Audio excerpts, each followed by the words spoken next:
Hey, I'm Alan Myson. I make music as Ital Tek, and I'm here today with Music Radar in my studio. I'm going to take you through a track called A Hidden Path from my new album Mind Abandon, which is out now on Planet New Records, and show you some of the processes and hopefully give you an insight into how I make my music and what's going through my head when I do it.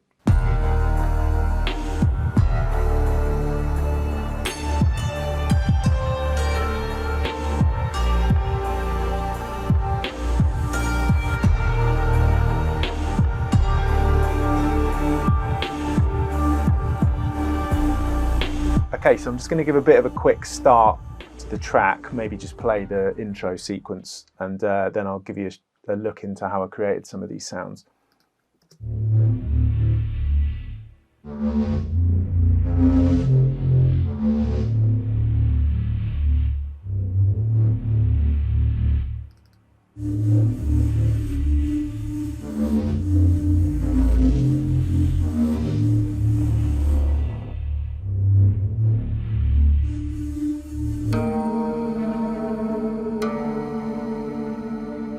It's quite an atmospheric start, building.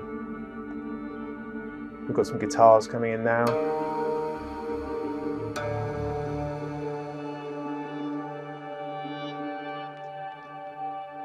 So the very beginning of the track is actually all created from my processed vocals. And so this kind of weird morphing, kind of sounds like a bass or something, that sound. So something I like to do when I start any project, like a big project like this album, is to just create a big bank of sounds and not really think about what the context is going to be or what the final use is going to be, just following my instincts and just trying to do something I haven't done before, so that when I do get stuck into the actual sitting down in front of the computer, you know, waiting for inspiration to strike, I've got these sounds that I know are somewhat unique and inspiring to me because I've made them myself. So this sound here was created out of my voice and then I've done all this processing with the Ableton granulator instrument.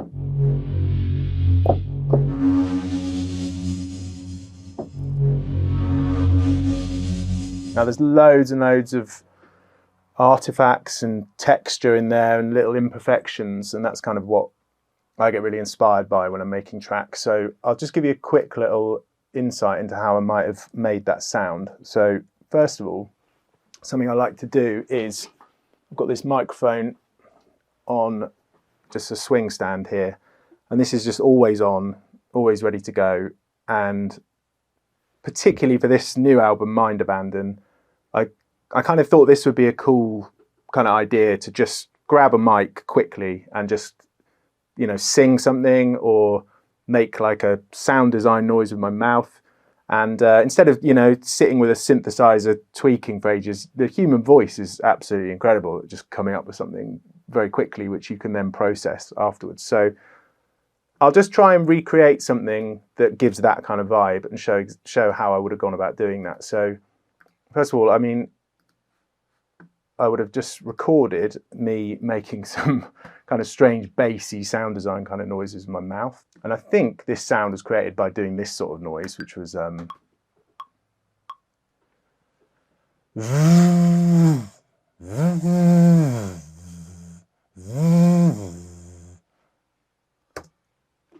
it sounds kind of silly when you're just doing it like that, but after a load of processing, you can get something quite interesting with that, which is because the sound has that kind of noisy element to it, like the kind of fizzy sound, that's a bit like the noise oscillator on a synthesizer. And then you kind of got the like harmonics and tones underneath it from the voice. And this granulator plugin in Ableton is something I used a lot on this record, because you can kind of get these great, random imperfect loops and little snippets and like artifacts of sound. So I'm going to drag that recording that I made into Granulator here, and I'll just sort of find a part in it and we'll just play around with it and see what happens. So let's just hear how it sounded. Like this.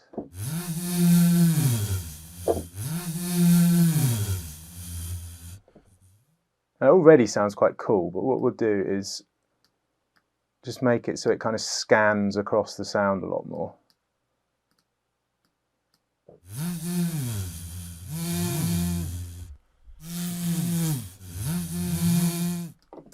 And now samples always sound better when you pitch them down a bit, so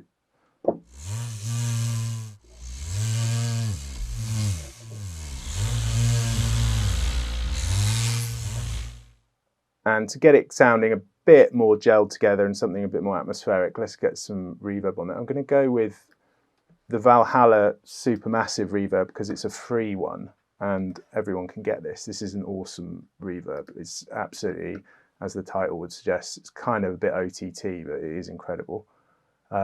Let's pick, there's a good one that's like reversing sound, a reversing reverb that I use quite a lot. I think it is this one.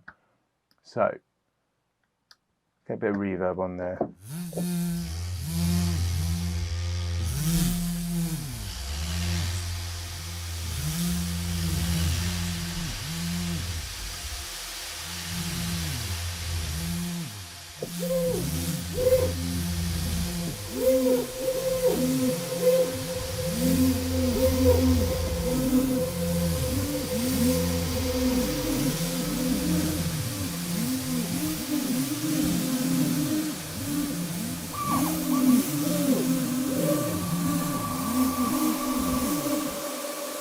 So just after a small amount of tweaking around there, we've got something that's quite cool and is getting towards that kind of sound that I had there. So another thing that's important on that for me when I'm making sounds is distortion, saturation, getting stuff warm, getting stuff gritty, bringing out the noise in it.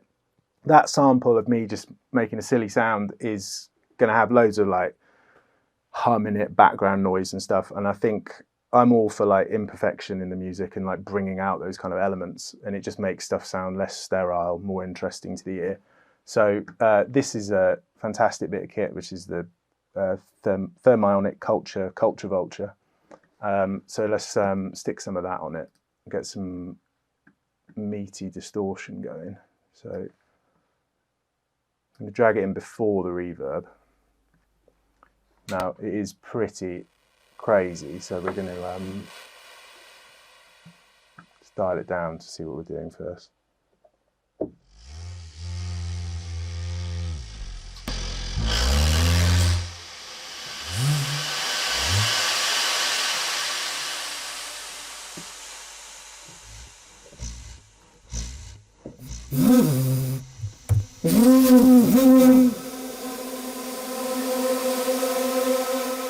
So that tail sounds pretty good. The first bit of the sound I'm not so keen on, but that tail sounds good once the reverb kind of takes off. So I'm going to accentuate that. Let's get some more processing. I'm going to get some delay on there. So again, I'm going to use this company Valhalla. Lots of people use these. These are amazing delays and reverbs that are really affordable. Only like, I think they're like 50 quid for most of these, which in terms of plugins is pretty good. So let's get some, there's some good guitar kind of ones I use a lot.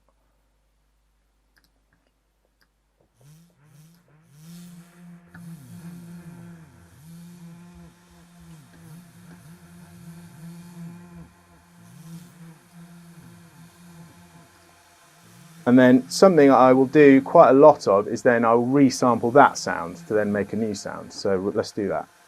So I'm just going to have the input of that channel comes to this one. So it's off 70, I think.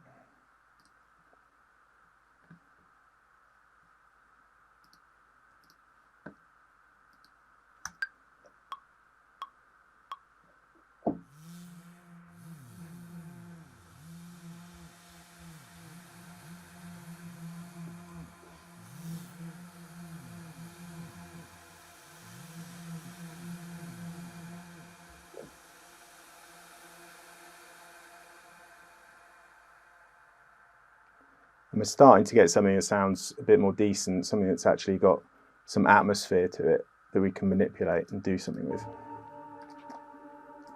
So I'm just going to drag that sound that I've just made back into the granulator plugin. We'll just crank it up a bit because it was coming in a bit quiet there. So now we've got kind of more like there's like a pad here, which has all the texture that was created from me just doing a bit of random vocals. And now we can play, there's something a bit more playable.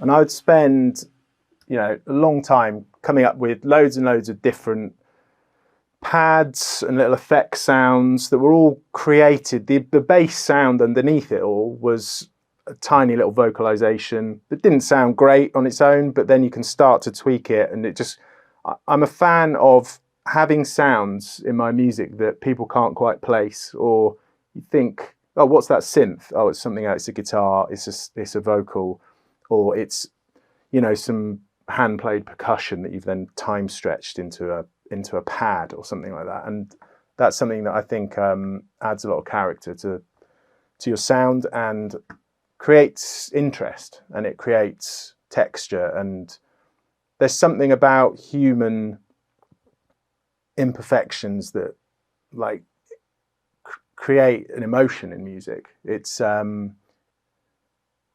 It's difficult for necessarily for the listener to know that, oh, that's what someone was doing. But for me, it makes me inspired to keep making music. Okay, so after that initial bit, which was creating a sort of vocal bass pad, we've got these guitars that come in. So and this was some of the processing that was on that. So if I take this processing off,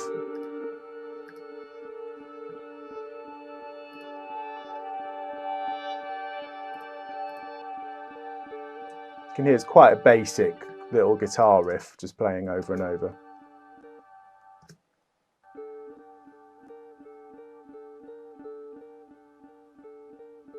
And again, at this point, when I was making the track, I wouldn't have had an idea of where this was going or how I wanted the whole piece to sound. I was probably just, you know, doing a little trill between two notes or two chords. So one sound then kind of influences the next. So I might have that introduction sound with the vocal sound. I might have then thought, okay, this needs like something kind of spacey after that weirdness at the start. So this Portal plugin is fantastic from output. Really weird kind of granular delays. Guitar rig, which is just a standard but is brilliant. I use that a lot for amp emulation, and there's a bit of reverb and delay on there as well. And then just some, like with most live recording, you get quite a lot of unwanted low end, so I've just rolled the low end off that. And yeah, we've got these guitar pads now. And I'll keep it going into the track when the beat drops.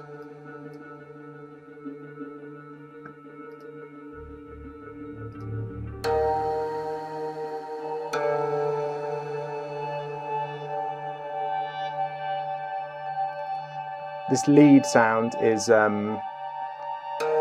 Chinese instrument, the guzheng.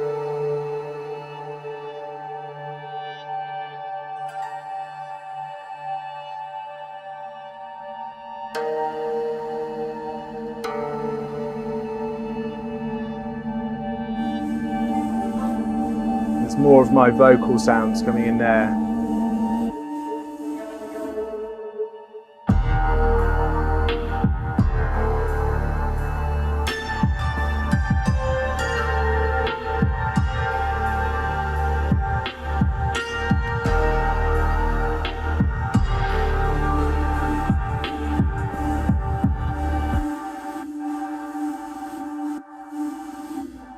There's some more of that vocal kind of weird paddy vocal stuff.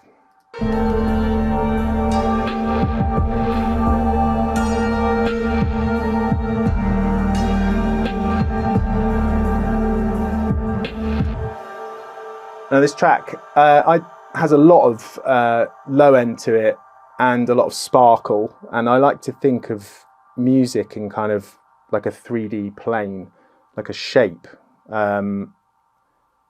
I think going all the way back to when I first started making music 20 odd years ago, when I was a teenager, I've always really lent into like super bassy music, and I don't seem to be able to move away from that.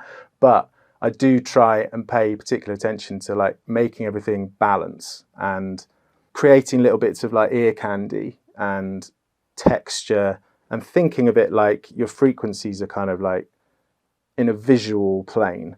So the bass sound on this track was from the Korg MS-20, which sounded like this.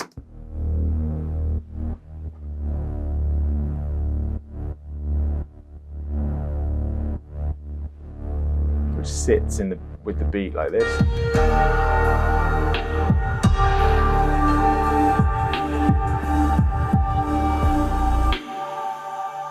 And this synth the Korg MS-20 is probably my favourite of all the pieces of equipment I've got. It's really expressive, really intuitive. I'm not a fan of going through presets and menus, and like I just think of it as like a physical instrument. Like you touch the knobs and they change the sound. You don't have to change a parameter or anything. And it's been on probably most of my tracks, if not most of my records, for at least the last 10 years or so. And these two pedals on the top of it are a permanent fixture. I just always have it wired up like this. So I've got the Boss Overdrive Distortion OS2, which is extremely noisy and just like totally over the top. I just have it set to max on everything all the time. And then the Electro Harmonics Memory Man pedal. So I thought at first it was a bit limiting just having some pedals permanently plugged into a synth, as I've had previous studio iterations where I've kind of had everything wired up so that everything can go into everything, and thinking like maximum flexibility is like the way, and I must, you know, like if I'm going to own this pedal, then I want everything to be able to use it. But actually I think, and I've learned this from trial and error, the limitation of just hard plugging a pedal into a synth and having that as the sound is quite freeing and really inspiring. So that's my just permanent setup for this synth. And for me, the sound of this synth is it running through these pedals, which has been on tons of my tracks. So all the way from like really ridiculously gnarly bass sounds, if you just crank this pedal up with a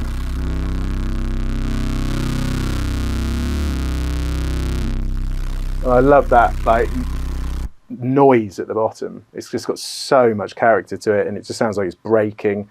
That's been on tons of my records. And yeah, paired with this delay pedal, which a reason I love it is it's kind of random. Like it's not like a plug-in where you know the exact delay time. It's going to be, you know, you can just mess around with it. It's not in time with the track you're going to play, but it's going to create some interesting artifacts, interesting ideas. So like,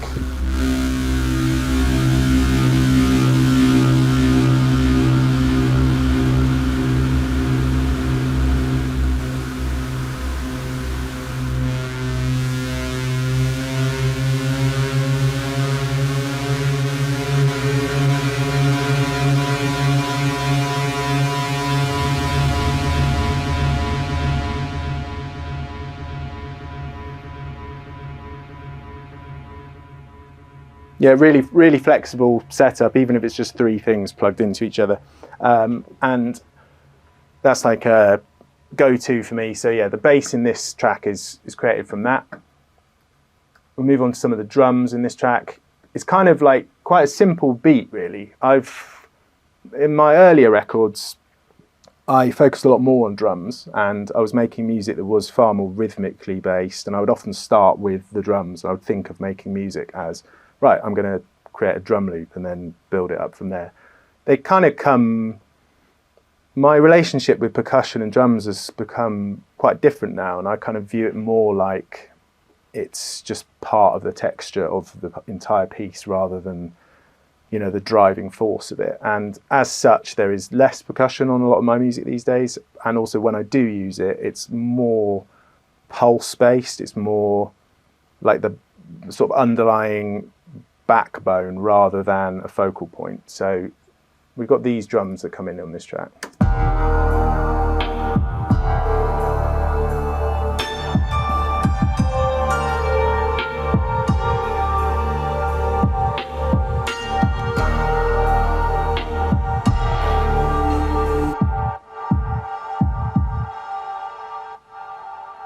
Got really like woody, thuddy kick drum. I've kind of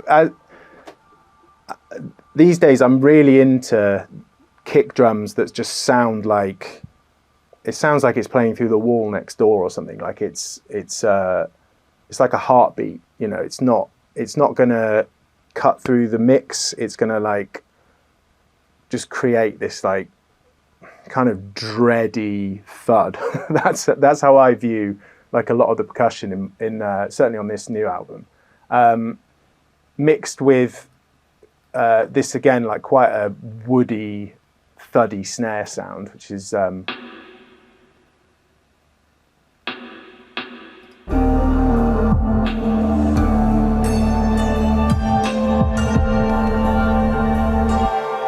something I've done to again get my sort of vocal sound into this track, not because it's my vocals, but just because it's an interesting start point for a sound, is layering the snare drum with a kind of processed, sharp vocal sound, which is this sound.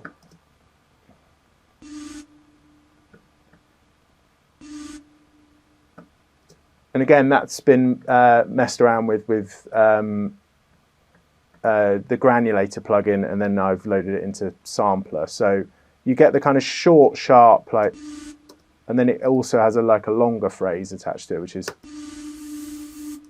which is a rhythmic little tool at the end of the bar or the end of 4 bars to just provide like a sort of rise or build into the next piece. So I'll play it layered with those elements.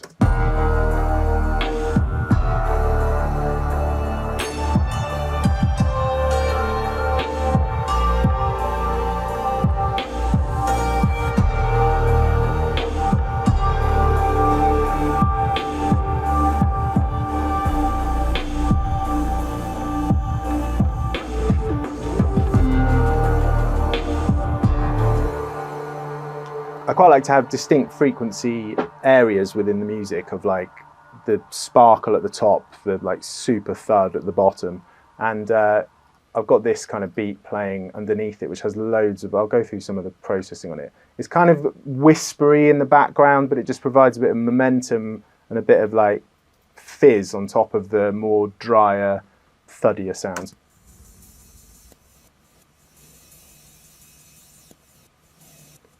And what I've done with this is I've actually sidechained this entire beat, which is quite subtle, to the kick and the snare of the main rhythm.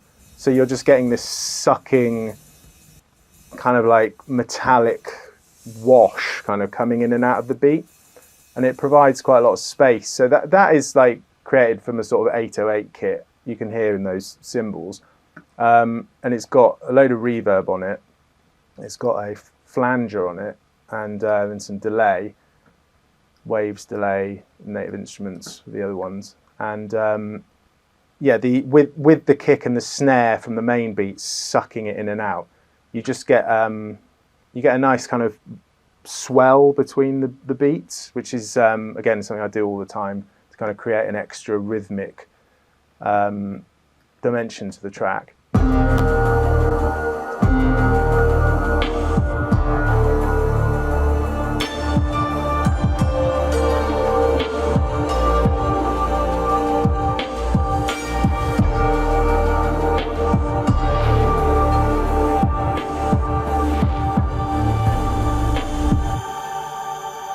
So much like I did with the sound at the start, where I would create a sound, mess around with it, then resample it, and then process it again, resample it again, until you've got something that was quite different from the original. I quite like to do that with groups within the track, so the entire beat, or sometimes I'll do the entire track. I'll just literally bounce out a demo version of what I'm doing, stick that into a load of effects, and then create like a pad or something out of that. So I've done that with this beat. So I sampled the beat, the main kick and snare, and then have processed it into something that I can then layer underneath that gives it a bit more weight. Like,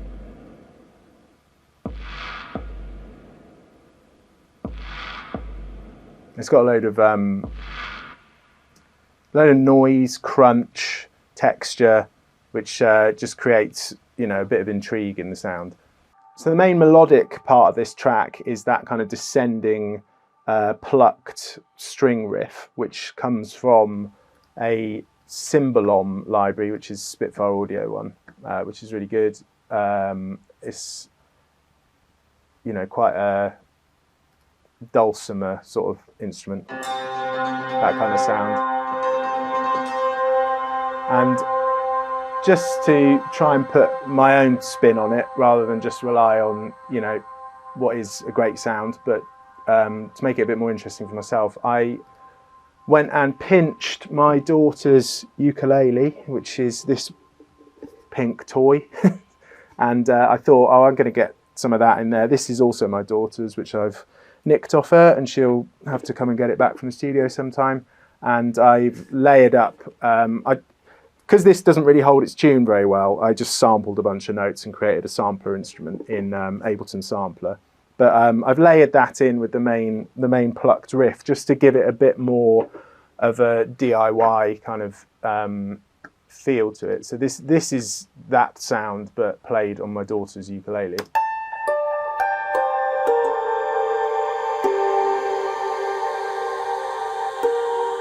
I'll remove the processing on it so you can just hear it dry.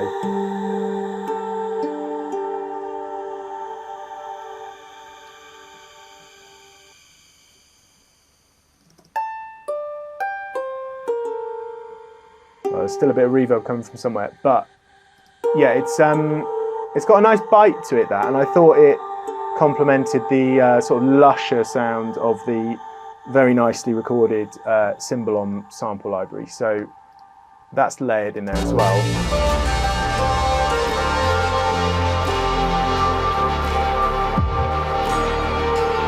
Switch the processing back on.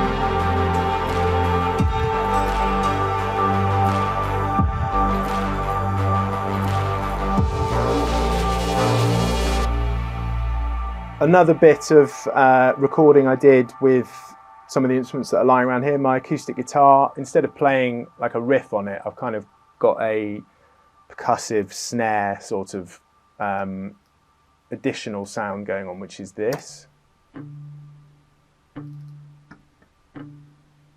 Which is quite filtered. I'll take the filter off so you can hear it.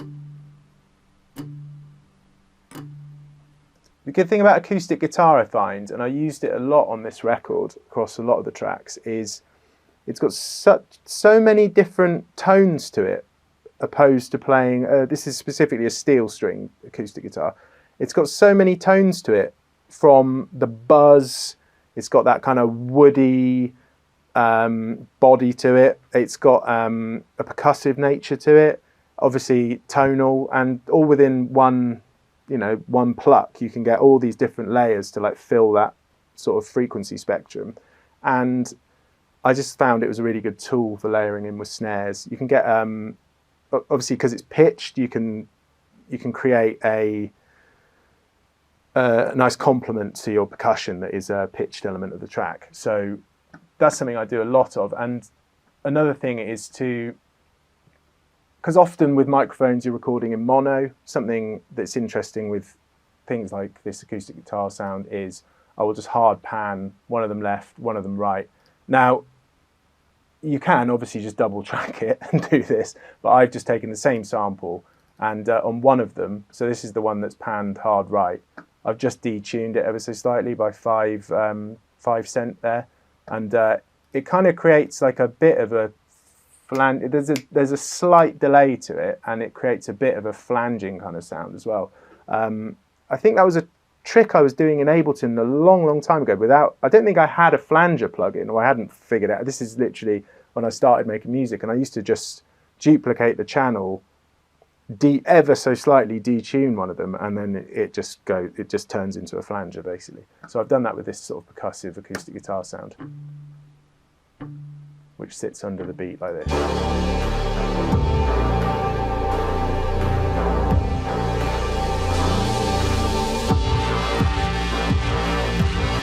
We've got more MS-20.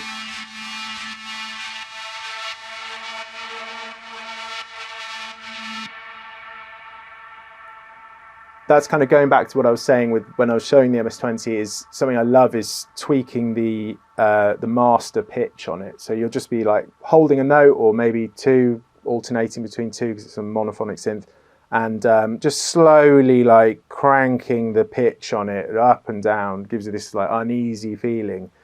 It makes it sound a bit like an air raid siren or something, and going through the delay as well, which is kind of somewhat random because it's not synced to the pitch of the track, the tempo of the track. You're getting all these nice kind of random elements, kind of weirdness, and that's kind of what I, strive for when I'm making a track. Okay, another example of like building up the kind of percussive tones within the track that aren't just drums is I recorded my cello, which I'm no good at playing, but I can hit it and bend the strings, and I enjoy just creating sort of sound design tools out of it. And this is another one that's layered up with the snare again.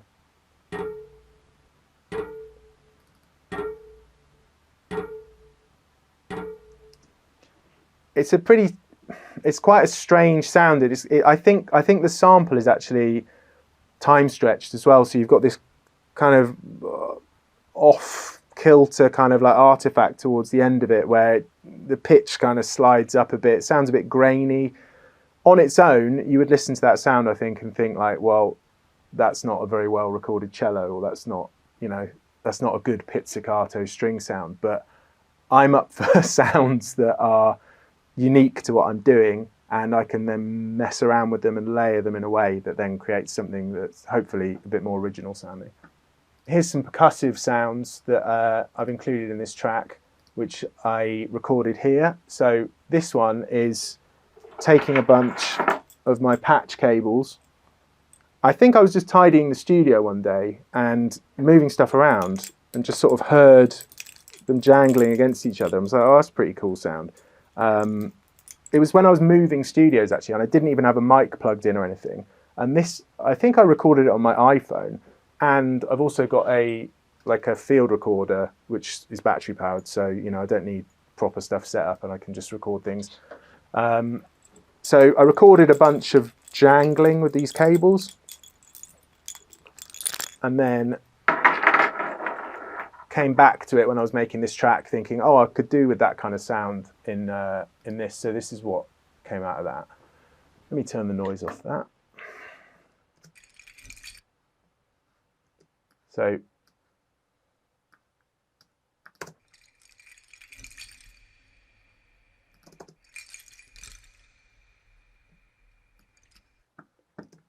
again, it's got kind of a load of noise on it. It's got probably too much low-end hum on it. It was recorded in a hurry, I imagine. So it's typically probably, you wouldn't consider that like an amazingly recorded sample, but in the context of me trying to create something that's my own and DIY, like I really enjoy using sounds like that. And through loads of processing, you can get stuff, sounding great and fitting in with your track and giving it some character. So to continue on talking about my sampling of acoustic guitar, I have got this track up, which is called Kill Switch, which is also from the new album Mind Abandon. This is probably like the most intense track on the record, and also has this like buzzy sampled acoustic guitar that might not be apparent that's what it is on first listen. So I just wanted to dive into a bit of what I was doing with this. So I'll just play a bit of the drop of this track.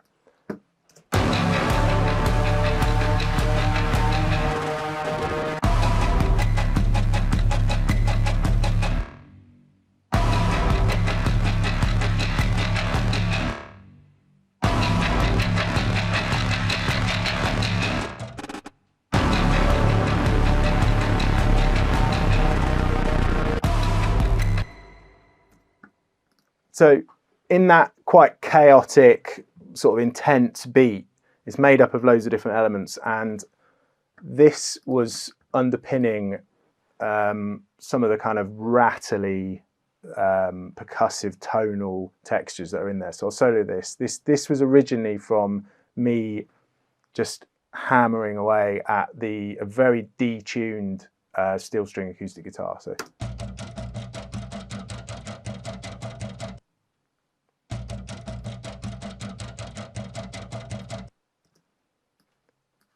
So if I pitch that back to what it originally was,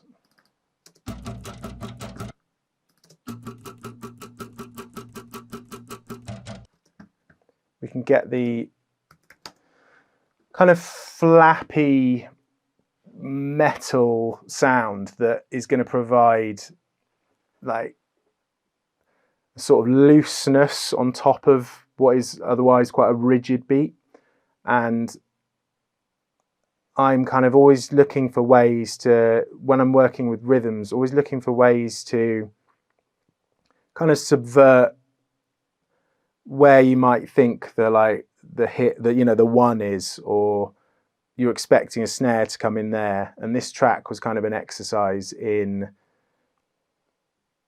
you're nodding your head to the beat, you think you know which way it's going, and then like another percussive element comes in, you're like, oh, hang on, that's jarring. Like that's taken me into, okay, the rhythm flows like this, does it? And that was kind of the motivation for making this track. So there's numerous bits in this track where I'm doing that. So if we take from the beginning, where you feel like you've got this swung kind of beat.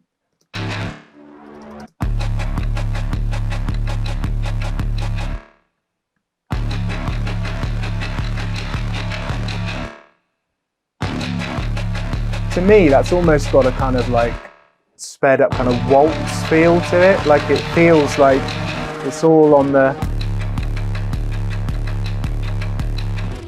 like you're very firmly just nodding your head like that to it. And the stop starts again is something that I'm keen to mess around with.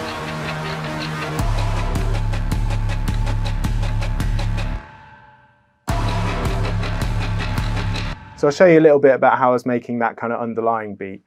This was another example of like taking a track or an idea that wasn't anything to do with this piece of music. I didn't have any idea what I was going to be making out, what I was going to be starting out doing, and created this like loop that I then loaded into sampler in Ableton and like actually played on the keyboard. So originally we had this kind of, drum beat that's not going to set the world on fire. It's okay. It's just like a... So we basically got quite a buzzy kind of 808 sound and this like rattly wooden sound in the background. Now, I think the advantage of then like loading it into like sampler so I can actually play it on the keyboard is you can get like kind of out of time rhythms with each other or imperfections from when I was hitting the note. Like it doesn't, quite a lot of this track doesn't actually sync up that well, and it creates that kind of chaotic feeling of it slipping in and out of time. So I initially had this sound, and at certain points we'll get like a sort of clicky sound of like, playing it right down the bottom, like, and there's points when I'm doing things like, literally going like that, just to give it some energy, and tons of distortion on this one. I was using these, the Ableton Raw distortions, and I think I was just messing around with some presets on this and like just tweaking them. And initially the sound that I recorded was running through the Culture Vulture again, which again provides a lot of like sort of intrigue in the stereo field, which I like to mess around with because you've got the left, it's a stereo unit, so you've got the left channel and the right channel, and they by nature are never going to be the same because you have to manually tweak the knobs on it and you're never going to perfectly get them exactly right.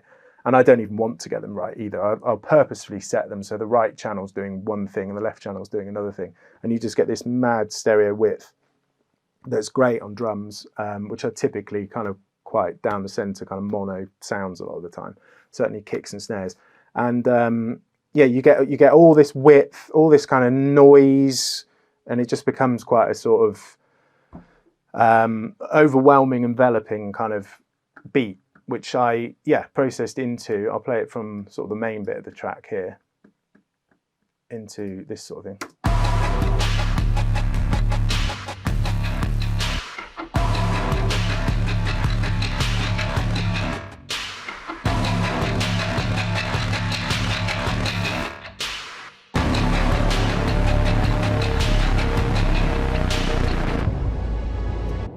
So yeah, within that we've got all these kind of clicky percussive sounds that again aren't quite in time, like this thing.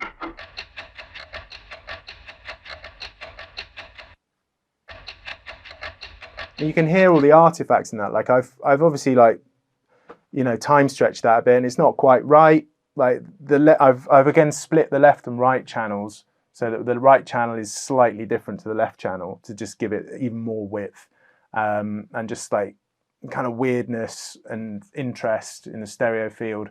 And all these little artifacts and imperfections just add up into something that overall, hopefully, is something that's a bit more interesting to kind of lose yourself in. So some more examples of me using the guitar towards the end of this track as like a percussive rhythmic device. I'll play the sort of end bit here and then show you what I was doing with the guitar.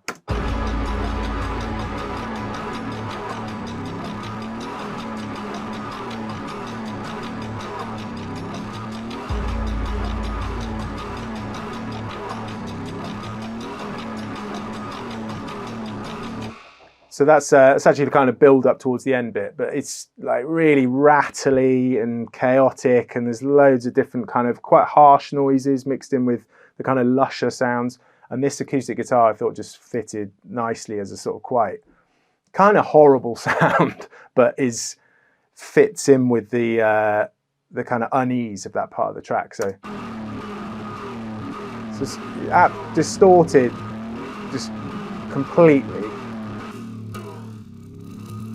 That's what it sounds like without the distortion on. And I think this is just some compression. It's just being slammed with a compressor. So that's me just playing, you know, very, very detuned acoustic guitar to the point where the string is just loose, basically. Like there's no note to it anymore. It's just a buzzy metal string that you can just whack with a plectrum and get like that kind of percussive tone out of it. And then with some processing, you know, layered with a beat, like it, you know, I hope that adds a bit of atmosphere and interest.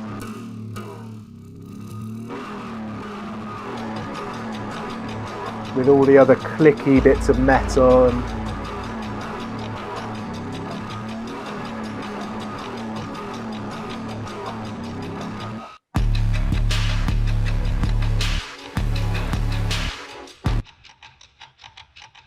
kind of like a clock ticking, but like nasty and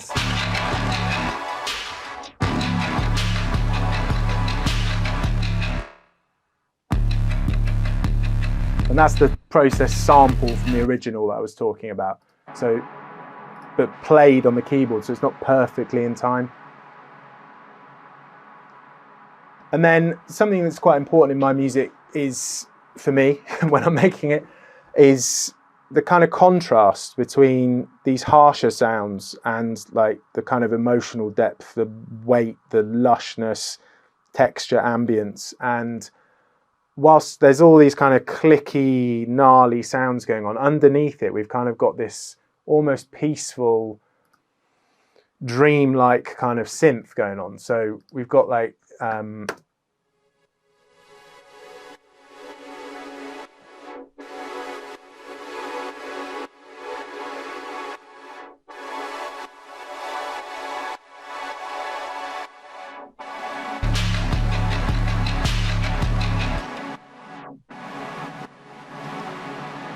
so it's quite washy and untamed. It might just sort of take over the track a bit, I think, and make the track lose the energy that it's been building this whole time. So a couple of things I've done here to like accentuate the rhythmic nature of the track within that wash of sound is sidechaining it and just doing really harsh, almost like DJ filter sweeps on it. So as the bars are like ending, or every fourth bar, second bar, you just get this like super fast sweep of the filter like this.